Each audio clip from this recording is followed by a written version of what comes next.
আজ আমরা জানব যে দুই নারী হত্যাকাণ্ডের বিচারের সম্পর্কে। চলো বন্ধুরা, আমরা জেনে নেই। জংনাম হত্যাকাণ্ডে দুই নারী বিচারের মুখোমুখি হচ্ছেন। দুই অভিযুক্ত নারী উত্তর কোরিয়ার নেতা কিম জং ইউনের সৎ ভাই কিম জং নামকে বিষাক্ত রাসায়নিক জিএক্স লার্ভ এজেন্ট প্রয়োগে হত্যার ঘটনায় গ্রেফতার দুই সন্দেহভাজন নারীকে আজ বুধবার বিচারের মুখোমুখি করা হবে।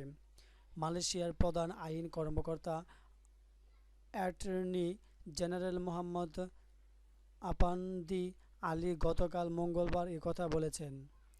ভিয়েতনাম ও ইন্দোনেশিয়ার নাগরিক ওই দুই নারীর নাম সাইতি আয়েশা 25 বছর ও দোয়ান থি হুয়ং 28 বছর।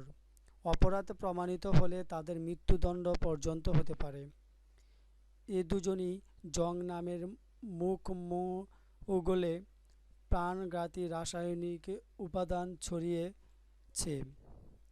ছড়িয়ে দিয়েছিলেন বলে অভিযোগ রয়েছে।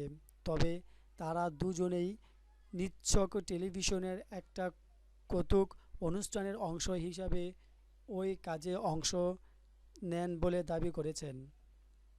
অ্যাটর্নি জেনারেল আপানদি আলী বলেন, ওই দুই নারীর বিরুদ্ধে দণ্ডবিধির 302 ধারার অভিযোগ আনা হবে।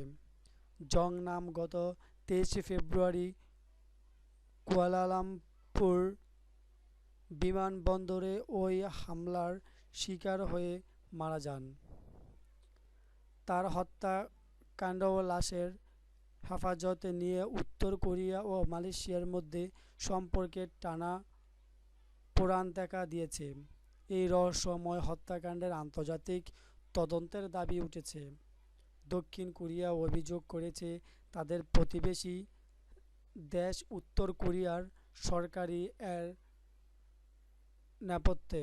থ্যাংক ইউ বন্ধুরা, এই জং নাম দুই নারীর হত্যাকাণ্ড সম্পর্কটা জানার জন্য।